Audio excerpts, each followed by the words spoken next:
보겠습니다. 고린도후서 7장 9절부터 10절 말씀입니다. 신약성경 293페이지 고린도후서 7장 9절부터 10절 두 절의 말씀입니다. 제가 9절 읽고 우리 10절은 한 목소리로 합독하겠습니다. 내가 지금 기뻐함은 너희로 근심하게 한 까닭이 아니요 도리어 너희가 근심함으로 회개함에 이른 까닭이라. 너희가 하나님의 뜻대로 근심하게 된 것은 우리에게서 아무 해도 받지 않게 하려 함이라. 하나님의 뜻대로 하는 근심은 후회할 것이 없는 구원에 이르게 하는 회개를 이루는 것이요 세상 근심은 사망을 이루는 것이니라. 아멘. 할렐루야. 식사 맛있게 하셨어요? 이 시간 되면 졸리시죠? 저희 교회 밥이 점점 많이 소비되고 있습니다. 많이들 와서도 드시고 많이도 드시는 것 같아요. 좋은 일입니다. 교회에 왔는데 여러분 우리의 영혼도 배부르고 또 우리의 육체도 우리의 배도 가득 만족함을 가지고 돌아가야 되지 않겠습니까? 네. 그래도 말씀 들을 때는 정신을 차리고 우리가 함께 말씀에 집중합시다. 오늘 성경에 보니까요, 바울의 기쁨, 바울의 근심, 기쁨과 근심이라는 두 단어가 저희 마음에 찾아옵니다. 오늘 우리가 학습 입교 세례했잖아요. 그리고 오늘따라 많은 분들이 제 방에 이렇게 찾아오셔서 인사를 나누고 기도를 하고 가셨어요. 오후에 올라오는 이 시간까지 계산해 보니까 정말 오늘 하루에 많은 분들을 만났어요. 그런데 그분들 안에 희노애락이 다 있는 거예요.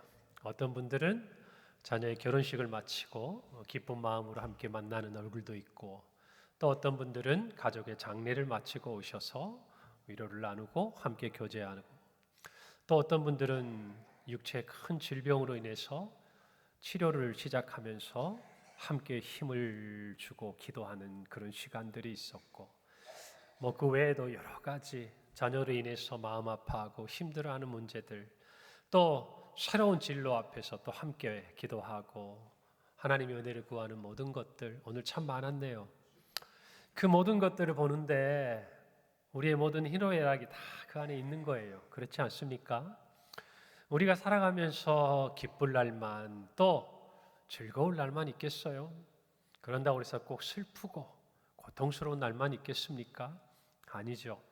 하나님께서는 그 모든 시간에 우리가 기쁘고 즐거울 때는 우리 주변을 돌아보고 하나님께 감사하게 하시고, 또 우리가 힘들고 어려울 때는 우리를 위로하시고 우리를 일으키시는 우리 하나님이신 줄 믿습니다.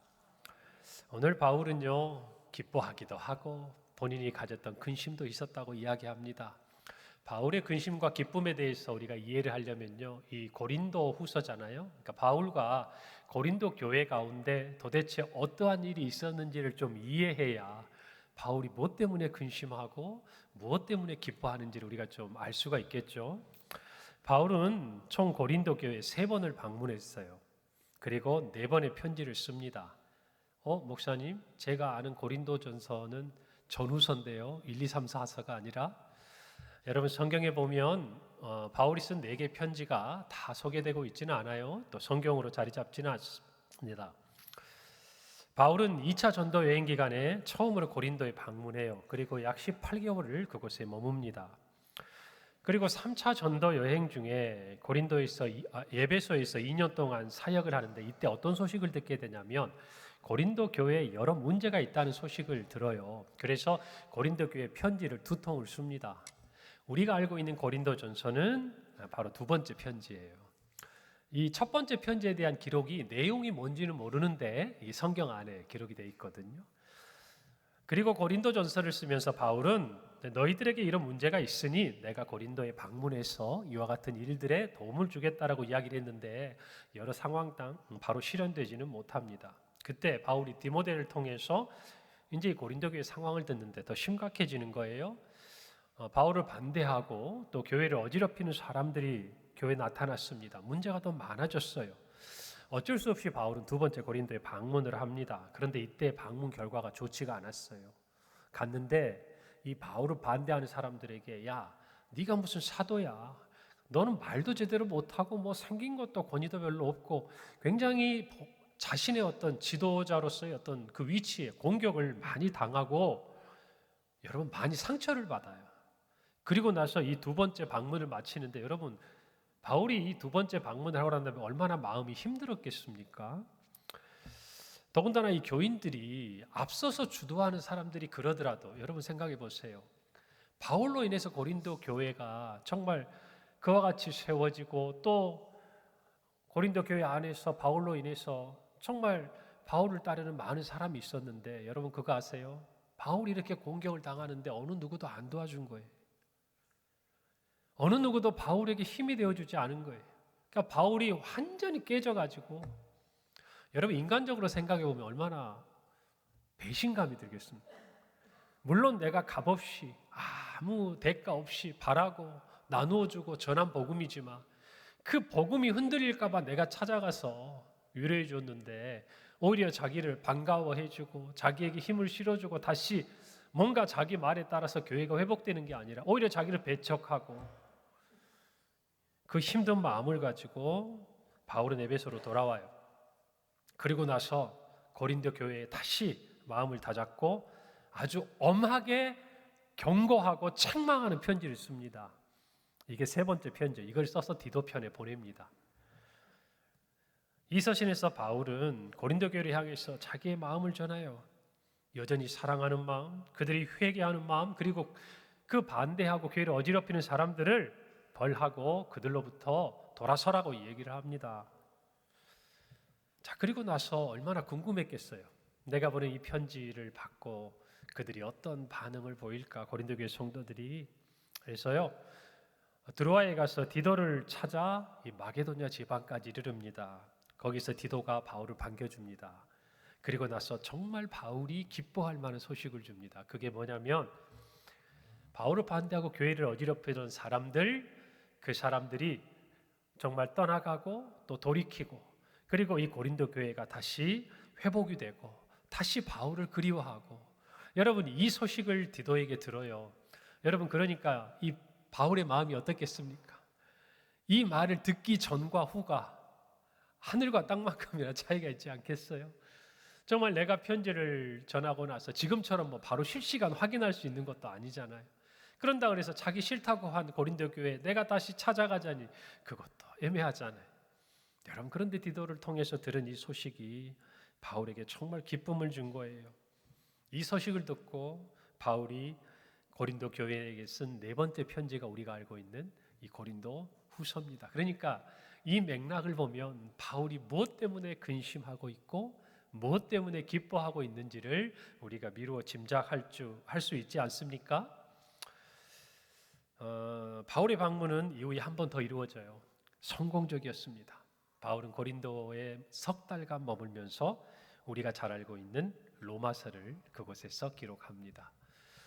여러분 오늘 성경을 보면서 우리는 사역자로서 하나님의 부름받은 전도자로서 바울이 그도 얼마나 많은 근심이 있고 얼마나 많은 낙심과 패배와 절망 가운데 있고 또 그와 같은 소식, 성도가 교회가 든든히 회복되고 세워져 간다는 소식으로 인해 기뻐하는, 그거를 참지 못하는 이 바울의 이야기를 우리가 알 수 있잖아요.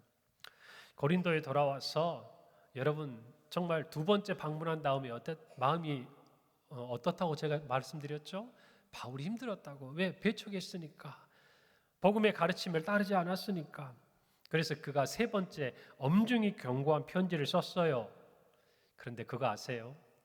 그때는 정말 하나님의 말씀에 비추어서 추상처럼 책망하고 나무라고 너희들 그 길에서 돌아서지 않으면 하나님께 정말 그 진노에서 벗어날 수 없다라고 이야기를 해놓고 바울의 마음이 어떨까요?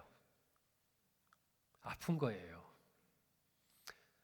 할 말을 해야 했고 분명히 가르쳐야 되는 말인데 그 말이 또 그 말을 듣고 그 편지를 받고 힘들어 할 수도 있는 그 고린도 교회 성도들을 생각하니까 우리 이런 거 있죠.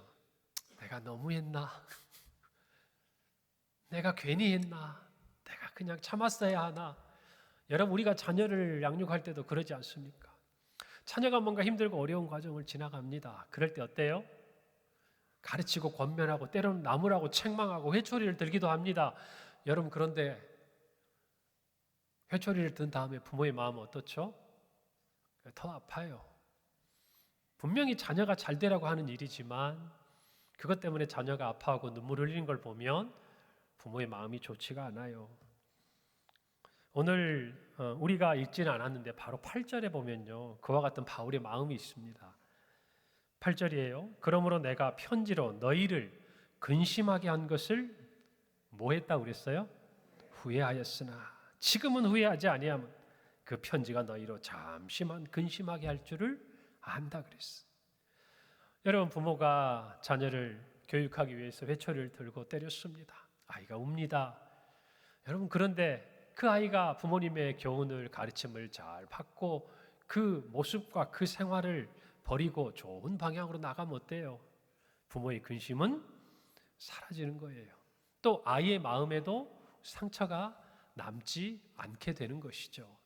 그것을 원하는 거 아니겠어요? 그럼에도 불구하고 부모는 마음 졸이고 후회하고 아이의 모습보다 나의 잘못, 내가 더 참지 못하고 더 사랑하지 못했는가 늘 돌아보게 되는 것, 그게 부모의 마음이고 하나님 아버지의 마음이고 목자의 마음이라는 것입니다. 여러분, 우리 모두는 바울의 참 이런 인간적인 모습을 봐야 돼요. 늘 주상 같고 하나님의 일을 위해서는 생명도 버리지 않고 정말 남들을 정말 어떤 의미에서는 그냥 배려하지 않고, 마가 요한도 처음 전도여행 데려갔다가 마음에 차지 않고 기준에 맞지 않으니까 절대 못 데리고 간다고 바나바와 갈라지고, 그런데도 그가 복음을 전해서 낳은 그 성도들, 지지리도 말 안 듣는 성도들, 그렇게 사랑하고 아껴줘도 자기 싫다고 밀어내는 성도들, 진리 앞에서는 더디게 믿으면서도 거짓된 것과 사람들의 속임수에는 금방 넘어가는 어리석은 성도들, 그들을 향해서 당연히 할 말을 하고도 그 말 때문에 근심할까 봐 후회하는 이 바울의 모습을 보면서 우리는 또한 하나님의 마음을 깨달아야 될 줄로 믿습니다. 우리의 근심도 하나님의 마음도 여러분 잠시 잠깐 사라지고 다시 한번 그 하나님의 기쁨과 하나님의 은혜 안에서 하나님과 교제하고 친밀하게 되는 저와 여러분이 되어야 할 줄로 믿습니다. 여러분, 디도를 통해 고린도 교회가 회복되었다는 소식을 듣고 바울은 기뻐해요. 바로 고린도 교인들의 근심은 잠시였고 그 근심의 결과가 정말 바울이 기대했던 방향으로 나아갔기 때문이에요. 오늘 9절 상반절입니다. 내가 지금 기뻐함은 너희로 근심하게 한 까닭이 아니요 도리어 너희가 근심함으로 무엇에 이르렀다? 바울이 왜 편지 썼겠어요? 이 편지를 듣고 보고 바울이 왜 책망하고 나무랬겠어요? 이 편지를 읽고 난 다음에 돌이키기를, 회개하기를, 오전에 말씀드렸지만 하나님에게로 다시 돌아오기를, 그것들을 바랬던 거 아니겠습니까? 여러분, 위대한 설교자이자 황금의 입이라는 별명을 가진 요한 크리소스톰이 오늘의 이 본문, 바울의 본문을 이야기하면서 이렇게 말해요. 자기 아들이 수술받는 모습을 지켜보는 아버지처럼 바울은 겪고 있는 고통 때문이 아니라 궁극적 결과인 치료 때문에 기뻐한다 그랬어요. 여러분, 중병에 걸리면 수술을 받습니다. 받아야 해요. 그래야 병에서 치유되기 때문에 그렇습니다. 말씀도 마찬가지. 여러분, 제가 오전에도 말씀드렸는데 여러분, 회개하라는 그 메시지가 강단에서 사라져서는 안 돼요. 반드시 들어야 될 이야기예요. 세상이 들어야 되고 우리 성도들이 들어야 될 이야기예요. 그런데 어느 틈엔가 어느 순간부터인가 정말 그 분명한 복음의 메시지가 사람들의 마음을 의식하게 되고 또 그것들로 마음이 불편해지고 그것들 때문에 하나님의 말씀으로부터 점점 멀어져가는 상황이라고 한다면 여러분, 그건 하나님이 기뻐하시는 것이 아니에요. 교회가 가져야 될 참된 모습이 아니에요. 여러분, 죄 가운데 사망 가운데 있는 사람들이 살아나려면 생명으로 이르는 수술을 받아야 돼요. 그 수술을 받으려면 회개가 일어나야 돼요. 죄를 자복해야 돼요. 예수 그리스도의 이름으로 우리는 영혼부터 머리끝 발끝까지 수술을 받아야 돼요. 그것이 저와 여러분들에게 필요한 거예요. 그 과정이 지난해요. 마음을 몰라줘요. 여러분 복음을 전해보면 그렇지 않습니까? 우리가 누구 잘 되라고 복음을 전합니까? 그 사람의 영혼을 위해서 사랑해서 전하는데 거부하잖아요. 안타깝잖아요. 속상하잖아요. 그래도 포기할 수 없잖아요. 왜요? 살려야 하니까. 그도 구원받아야 하니까. 여러분 우리 모두가 바울의 이 마음을 가져야 돼요. 바울은 앞서 심한 말로 그들을 책망했지만 그러나 그가 기대한 열매를 맺었어요. 그것 때문에 기뻐하는 거예요. 여러분 사실은 이 말이 전혀 반대의 결과를 가져올 수도 있지 않습니까? 오히려 반발하고 바울이 누군데? 자기가 뭔데? 왜요? 마지막 모습이 별로 안 좋았잖아요. 그럼에도 불구하고 바울은 포기할 수 없었고 정말 후회할 것 알면서도 그 편지를 써야 했고 그 편지가 전해지고 이와 같은 회개의 역사가 일어나는 것을 보고 기뻐했어요. 그리고 하나님께 영광을 돌리지 않았겠습니까? 여러분 저와 여러분이 이와 같은 하나님의 마음과 바울의 마음을 알아야 돼요. 그래서 우리가 고린도 교회 성도의 입장에 있다면 어떻게 해야 할지를 분명하게 우리 안에 생각하고 결단해야 된다는 말입니다. 오늘 바울은요 두 종류의 근심을 대조하고 비교해서 설명해요. 오늘 10절에 보니까 하나님의 뜻대로 하는 근심은 후회할 것이 없는 구원에 이르게 하는 회개를 이루는 것이요. 이게 첫 번째예요. 두 번째로 세상 근심은 사망을 이룬다라고 말합니다. 저와 여러분이 살아가면서 근심이 없는 사람이 누가 있습니까? 근데 그 근심이 없다라는 말의 대부분은 세상의 근심이겠죠. 사람들도 얘기하는 거예요. 여러분 솔직히 우리가 솔직하게 한번 표현해 봅시다. 우리의 마음에 근심이 있다 치면 세상의 근심 때문에 우리가 힘들고 어려워합니까? 아니면 하나님의 뜻대로 하는 근심 때문에 힘들고 어려워합니까? 어느 게 더 많아요? 솔직하게 얘기해 보자고요. 저도 그럴 거예요. 다르지 않을 거예요. 사람에 따라 정도의 차이는 있겠지만 왜냐하면 그것 때문에 우리는 힘겨워하고 낙심하고 절망하고 모든 감정들에 휩싸이게 되거든요. 여러분 그런데 바울은 분명히 이야기해요.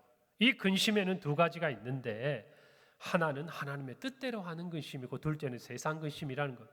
그러면서 바울이 정작 하고 싶은 얘기는 세상 근심이 아니에요. 하나님의 뜻대로 하는 근심이다 그 말입니다. 이 근심이 도대체 무엇인가? 바로 고린도 교회 성도들이 바울의 편지를 받고 나서 했던 근심이에요. 베드로의 그 복음을 들었던 그 예루살렘에 있던 오순절 그 성령 강림한 그 날에 우리가 어찌할꼬 했던 그 사람들의 마음에 찾아온 근심이었어요. 그게 어떤 근심입니까?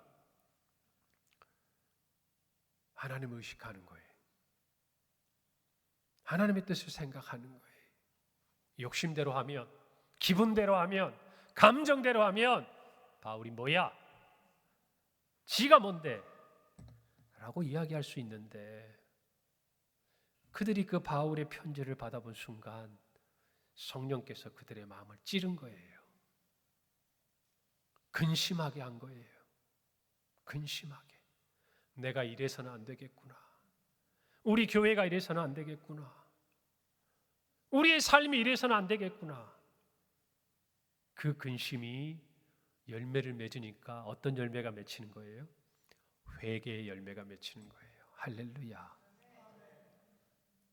여러분 저와 여러분이 설교를 듣고 말씀을 듣습니다. 기쁘고 감사할 때가 많죠. 그 기쁨의 열매가 감사의 열매가 우리가 어떤 기쁨을 받았는지 어떤 즐거움을 누리고 있는지를 증명해 줘요. 마찬가지로 우리가 말씀을 들을 때에 우리 마음을 무겁게 하는 것이 있어요. 나도 하나님의 뜻대로 살고 싶고 나도 하나님의 말씀대로 살고 싶은데 그러지 못하는 약한 내 모습을 자꾸 찔러요. 싫어요. 듣기 싫어요. 이제 그런 얘기 내가 아니까 안 했으면 좋겠어요. 아니에요. 하나님의 뜻대로 하는 근심은 그 근심의 열매가 회개를 맺어요. 여러분, 이 근심이 저와 여러분에게 오늘 어쩌면 더 필요해요. 여러분, 세상의 근심은요, 우리가 할 수 없어요. 베드로는 말해요. 너희 모든 염려를 주께 맡겨라. 그가 돌보심이라. 세상 근심은요, 맡겨야 될 것이에요. 그러나 하나님의 뜻대로 하는 근심은 우리에게 필요한 근심이에요. 우리가 씨름해야 될 근심이에요. 마침내 우리가 회개로 열매 맺어야 될 근심이다, 그 말입니다. 여러분, 우리 솔직히 알아서 잘하면 너무 좋잖아요.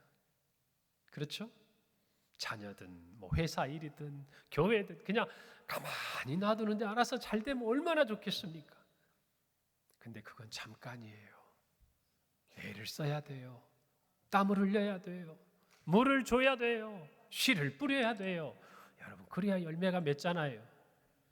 우리의 신앙도 마찬가지. 하나님의 뜻대로 하는 근심이 있어야 회개의 열매가 맺히는 거예요. 할렐루야. 여러분, 근심이 이와 같이 하나님의 정말 뜻대로 이루어질 때에 우리의 삶에는 회개와 또 회개한 사람이 받는 구원에 합당한 열매들이 맺어지는 줄로 믿습니다. 그래서 그 근심이요, 기쁨으로 바뀌는 거예요. 할렐루야. 이것은 단지 바울이 기쁨만이 아니었어요. 제일 큰 기쁨은 누가? 하나님이 기뻐하시지만 또 하나, 고린도 교회 성도들이 하나님의 뜻대로 회개하고 그들이 근심하다가 회개의 열매를 맺으면 그들의 그 근심이 기쁨으로 바뀌는 줄을 믿습니다. 저와 여러분도 마찬가지. 그래서 우리는 하나님의 뜻대로 하는 그 근심을 가져야 돼요. 여러분, 이 나라와 민족을 보면서도 경제가 어려워지면 내가 어떻게 먹고 살까? 내 삶이 어떻고 우리 직장이 어떻고 물론 필요해요. 염려가 됩니다. 그러나 성도에게는 또 다른 차원의 근심이 있어야 돼요. 이 나라가 정말 하나님께서 주님 다시 오시는 그날까지 제사장 나라가 되어야 할 텐데 이렇게 혼란스럽고 어렵고 갈등하고 다투고 싸워서 어떻게 그 사명을 감당할 수 있을까? 이 안타까운 심정을 가지고 나라와 민족을 위해 기도하는 성도들이 있어야 되고, 그 기도가 이 나라 이 민족의 회개의 열매를 맺어가는 하나님의 역사를 우리는 봐야 한다, 그 말이에요. 여러분, 그래서 저와 여러분에게는 때로는 근심이 필요해요. 하나님께로 더 뜻대로 살고 싶은데, 말씀대로 살고 싶은데, 이 나라가 정말 하나님의 나라, 지난주 말씀처럼 야곱의 하나님 그리고 자기 하나님으로 삼는 나라가 돼야 하는데 그러지 못한 이 현실 앞에서 근심하며 기도하는 저와 여러분의 근심이 있어야 된다, 그 말이에요. 내 한 몸 평안하다고, 우리 집에 별 일 없다고, 건강하다고 아니에요. 우리 성도들 저한테 와서 갑작스러운 소식을 놓고 기도할 때 불과 한두 달 전, 불과 일주일 전에 자기도 건강했어. 자기도 평안했다. 우리의 손에 있는 게 아니에요. 주님의 손에 맡겨드려야 돼요. 다만 우리가 해야 될 근심은 하나님의 뜻대로 하는 근심이어야 해요. 할렐루야. 여러분, 하나님의 뜻대로 하는 근심은요, 사람들이 어떻게 생각하는 자가 아니에요. 하나님이 어떻게 생각하실까?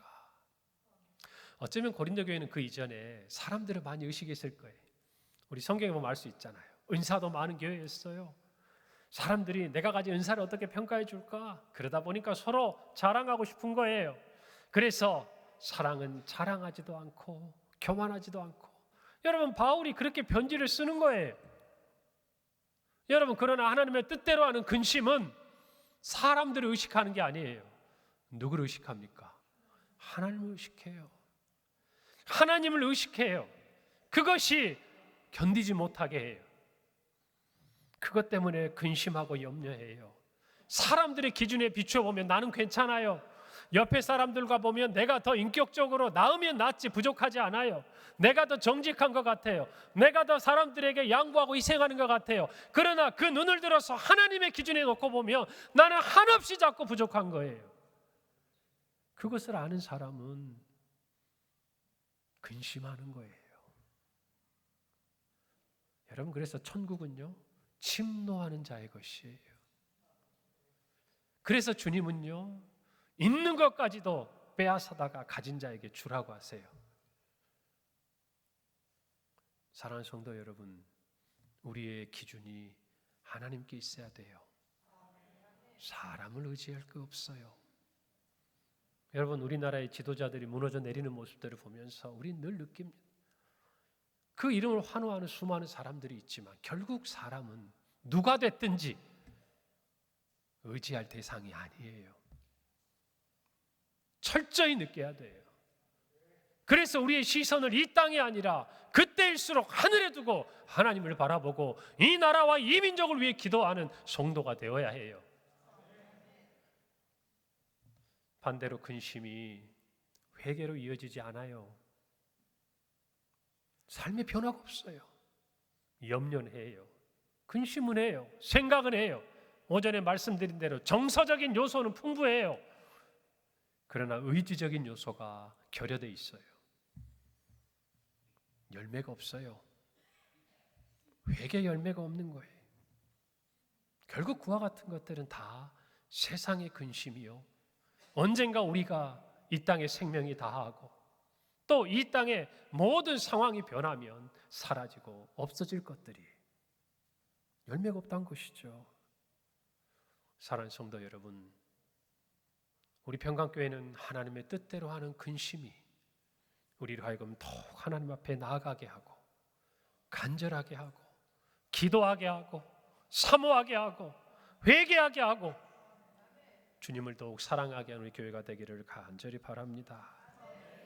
하나님의 뜻대로 하는 근심은요, 죄를 짓다가 들켜서 생긴 근심이 아니에요.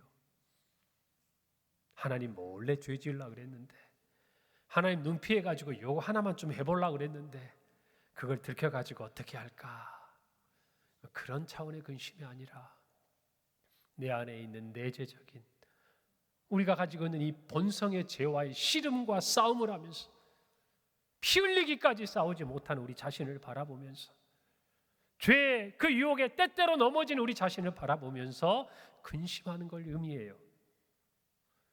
오늘 저와 여러분이 이 의미를 분명히 깨닫게 하기를 바랍니다. 여러분, 그래서요, 하나님의 뜻대로 하는 근심은 우리의 마음을 부드럽게 해요. 굳어지게 하고 완고하게 하는 게 아니에요. 용기를 내서 회개하게 해요. 하나님 앞에 참회해요. 그래야 그 근심이 끝나고 기쁨으로 바뀌는 거예요. 할렐루야. 오늘 저와 여러분의 근심이 있다면 오늘 예배를 통해서 이 말씀을 듣고 정말 하나님의 뜻대로 하는 근심이 맺는 회개의 열매를 통해 기쁨으로 바뀌는 은혜가 있기를 간절히 바랍니다. 그래서 이 근심을 하는 사람은요, 더 하나님과 가까워져요. 하나님과 교제가 깊어져요. 관계가 회복이 돼요. 더 나아가서 다른 사람들과도 그렇게 돼요. 고린도 교회 성도들 한 사람 한 사람이 하나님의 뜻대로 하는 근심을 하는 그 사람들이 늘어가고 늘어갈 때 교회가 회복되는 거예요. 할렐루야.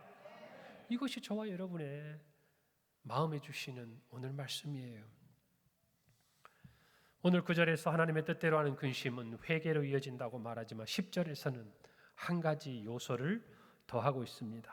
그것은 바로 하나님의 뜻대로 하는 근심은 후회할 것이 없는 구원에 이르게 하는 회개를 이루는 것. 다시 말하면 구원을 이야기해요. 하나님의 뜻대로 하는 근심은 우리의 회개로 이어지고 그 회개는 우리의 구원을 이루어 가는 것이. 사랑하는 성도 여러분, 최초의 회개가 있었고 반복적인 회개가 있지 않습니까? 이미 우리에게 구원은 주어진 것이, 우리가 회개한다고 구원이 있고 안 했다고 그래서 없는 게 아니에요. 구원은 오직 예수 그리스도의 이름을 믿음으로 말미암아 받는 하나님의 선물이에요. 할렐루야. 그러나 우리가 이 구원을 이루어가는 우리의 성도로서의 성화의 삶, 주님이 다시 오실 그날까지 우리의 삶 속에 또 하나의 반복적인 회개의 모습이 필요하다 그 말이에요. 그것 회개의 모습이 없이 하나님의 성도가, 하나님의 자녀가 하나님께 받은 이 구원을 이루어가는 성화의 삶은 여러분 기대하기 어렵다는 거예요. 고로 저와 여러분은 하나님의 뜻대로 하는 근심이 필요해요. 그리고 그 근심이 이루어내는 우리의 삶에 분명한 회개의 모습이 나타나야 돼요. 그리고 이 모습은 우리가 받은 구원을 주님 앞에 설 때까지 우리를 이끌어가는 힘이 될 거예요. 우리 모두가 이 말씀 앞에서 분명히 서기를 바랍니다. 여러분, 바울은 두 번째로 후회를 언급합니다. 여러분, 하나님의 뜻대로 하는 이 근심이요, 바울의 후회가 이렇게 사라지게 했어요. 사랑하는 성도 여러분, 하나님의 뜻대로 하는 근심은요, 후유증이 없습니다. 후회가 남지 않아요. 상처가 남지 않아요. 뭔가 우리말로 찝찝한 뒷맛이 남지 않아요. 분명해요. 깨끗해요. 명확해요.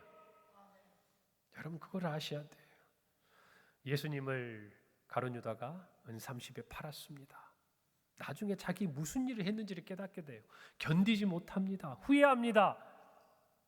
여러분, 그런데 회개하지 않았어요. 그는 스스로 목숨을 끊었습니다. 여러분, 얼마나 어리석은 일입니까? 하나님의 뜻대로 하는 근심은요, 이와 같이 후회를 남기지 않습니다.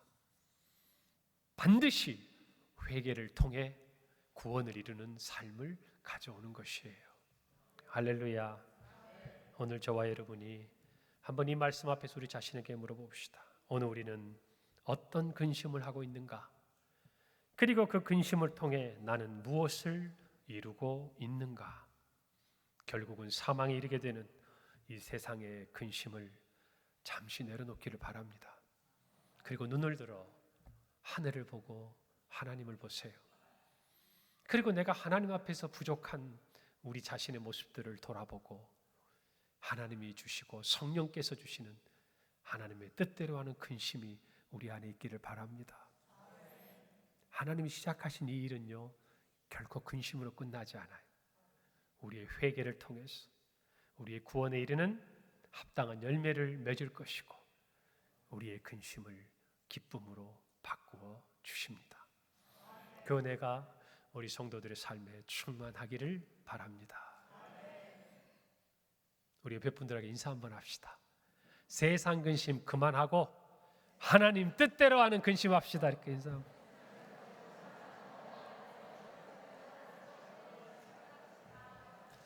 하다 보니까 그만하고 표현은 조금 제 마음이 안 차네요. 다시 한번.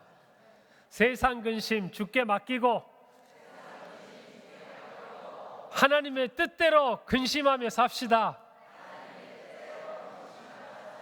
회개의 열매를 맺읍시다. 근심이 기쁨이 되게 하실 것입니다. 할렐루야. 기도하겠습니다.